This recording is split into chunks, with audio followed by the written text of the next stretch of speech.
Hello everyone, I welcome you all to the Study Squad and it's time to start today's session.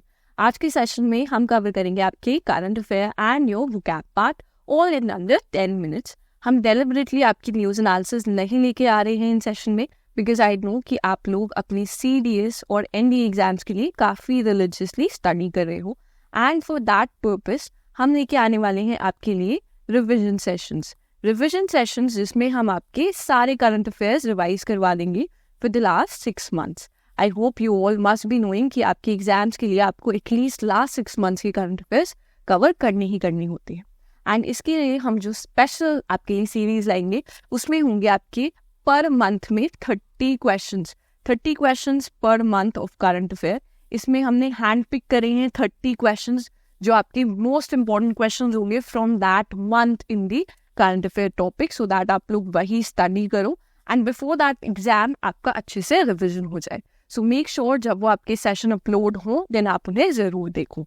Okay इसके अलावा अगर आपको कोई भी स्पेशल सेशन की नीड है, अगर आप चाहते हो बिफोर द एग्जाम कि हम कोई स्पेशल सेशन लाए, इसके लिए आप हमें कमेंट्स में ज़रूर मेंशन करना. और अगर आप कमेंट्स में नहीं करते हो देन हमारे टेलीग्राम पे आप हमें अप्रोच कर सकते हो.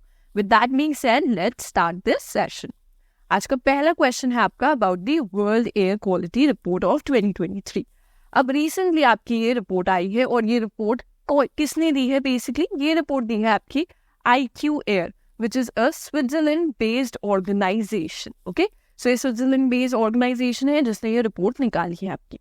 अब पहले एक चीज़ याद रखो, यहाँ पे स्विट्जरलैंड मेंशन है इसलिए हम इसे एक बार और रिवाइज करेंगे. अब आप सबको पता होगा कि अभी इंडिया ने रिसेंटली आपका एक ट्रेड एग्रीमेंट साइन किया था जो था आपका अराउंड $100 बिलियन का, जिसमें था कि हम ट्रेड बनाएंगे अराउंड $100 बिलियन और जिससे आपकी जनरेट होगी almost 1 lakh employment opportunities. Okay इसकी बात की गई थी. इसमें इंडिया ने 4 आपकी यूरोपियन कंट्रीज के साथ ये साइन किया था और ये जो 4 यूरोपियन कंट्रीज थी they are not part of the European Union, you must be knowing that. Okay इसमें एक तो आपकी स्विट्जरलैंड थी जिससे हम बहुत ज़्यादा ट्रेड एक्सपेक्ट कर रहे हैं. उसके अलावा कौन सी थी, ठीक है, वो एक बार रिवाइज करेंगे. पहली आपकी स्विट्जरलैंड, यहाँ पे वी ऑल नो. सेकेंड है आपकी नॉर्वे. ओके थर्ड है आपकी आइसलैंड यहाँ पे एंड लास्टली वी हैव लिechtenstein. सो ये आपकी 4 थी, तो इन्हें ज़रूर याद रखना. ठीक है, इस पे क्वेश्चंस आ सकते हैं एंड इट्स वेरी इंपॉर्टेंट क्योंकि काफ़ी बड़ा फैक्ट है यार. Moving on to the question. अब देखो कौन सी सिटी है जिसने टॉप किया है in the world air quality report as the most polluted city in the world.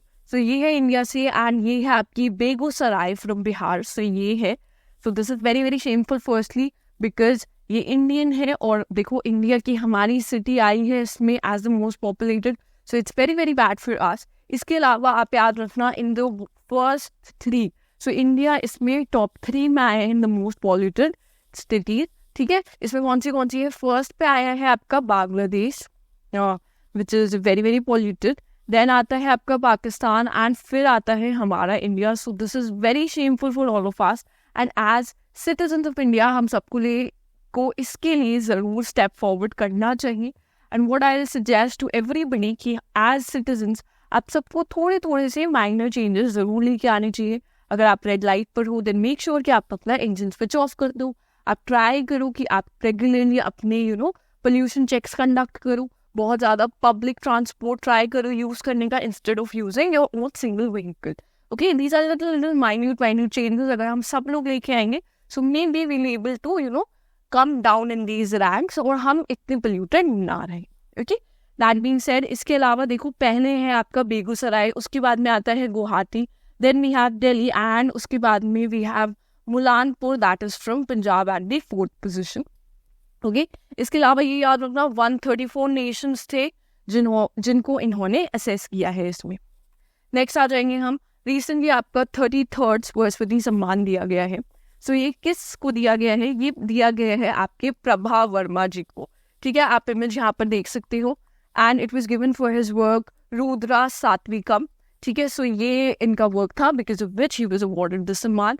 ये याद रखना ये जो आपका सम्मान है ये इंस्टीट्यूट किया जाता है by the K Birla foundation in the year of 1991. So उस टाइम पे स्टार्ट हुआ था. It is one of the highest literally honours in India, one of the highest है. Since one of the highest है, आप ये बताओगे कि हाईएस्ट लिटरेरी कौन सा है हमारे यहाँ पर, ओके कौन सा अवार्ड है जिसे हम हाईएस्ट लिटरेरी अवार्ड मानते हैं इंडिया में, ये आप हमें कमेंट्स में बताना जरूर, ओके। इसके अलावा ये रिकग्नाइज करता है outstanding literary work of any Indian language publish in the last 10 years। आगे आते हैं, अब रिसेंटली आपके नए एम्बेसडर अपॉइंट हुए हैं। New Indian ambassador to Russia has been appointed and his name is Vinay Kumar, ठीक है। यहाँ पर आप देख सकते हो ये है इनकी इमेज और ये रिप्लेस कर रहे हैं आपके पवन कपूर को, ओके। नेक्स्ट ऑन हम आ जाते हैं, रिसेंटली कौन सी कंट्री है जो होस्ट करने वाली है आपकी world telecom standardisation assembly, that is WTSA 2024, और इसके साथ में ही होने वाला है आपका इंडिया मोबाइल कांग्रेस 2024। ये दोनों साथ में हो रहे हैं, इंडिया मोबाइल कांग्रेस भी हो रहा है, सो ऑब्वियसली इंडिया ही करने वाली है आपकी होस्ट, दिल्ली में होगा आपका ये, ठीक है। ऑर्गेनाइज किया जाता है by the international telecommunication union, okay. Next on हम आ जाएंगे नेपाल के ऊपर। अब रिसेंटली कौन सी सिटी को नेपाल ने डिक्लेयर किया है एज देयर टूरिज्म कैपिटल, तो वो सिटी है आपकी पोखरा, इन्होंने पोखरा को बनाया है अपना न्यू टूरिज्म कैपिटल। आ जाते हैं आगे, अब रिसेंट में आपका इंडिया का फर्स्ट आयुर्वेदिक कैफे ओपन हुआ है। ये कैफे आपका दिल्ली में ओपन हुआ है and the name is Soma the Ayurvedic kitchen. So I hope जो भी लोग दिल्ली NCR से हैं वो जरूर जाके विजिट करेंगे इस कैफे को। नेक्स्ट आएंगे हम संगीता कला निधि। अब ये जो आपका अवार्ड है this is basically equivalent to Oscar, Oscar के इक्विवेलेंट है in the field of Carnatic music. So जैसे आपका ऑस्कर है कर्नाटिक म्यूजिक फील्ड में, सेम प्लेस होल्ड करता है आपका संगीता कला निधि अवार्ड, और ये अवार्ड किसे दिया गया है रिसेंटली, ये दिया गया है टू TM कृष्णा। सो इन्हें अवार्ड दिया गया है, इमेज आप यहाँ पर देख सकते हो। आगे चलते हैं, हम आ जाते हैं आज के टॉप 4 वोकैब वर्ड्स पे। आज का फर्स्ट वर्ड है quell. Quell means to end और stop something usually by using force. किसी चीज को स्टॉप करने के लिए अगर आप फोर्स का यूज करते हो सो हम उसे कहते हैं quell. Then we have naive. Naive means lacking experience और नॉलेज। थर्ड आ जाता है टेटर। टेटर का मीनिंग होता है अगर कोई चीज टॉर्न है या डैमेज्ड है। एंड लास्टली जो हमारा फोर्थ वर्ड है that is absurd. Absurd means extremely silly, foolish और अनरीजनेबल। नेक्स्ट ऑन हम आ जाते हैं आपके question for the day.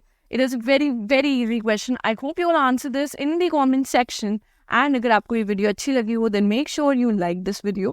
You share this video with all your friends and do not forget to subscribe to our channel. With that, we'll end the session here. Thank you for watching.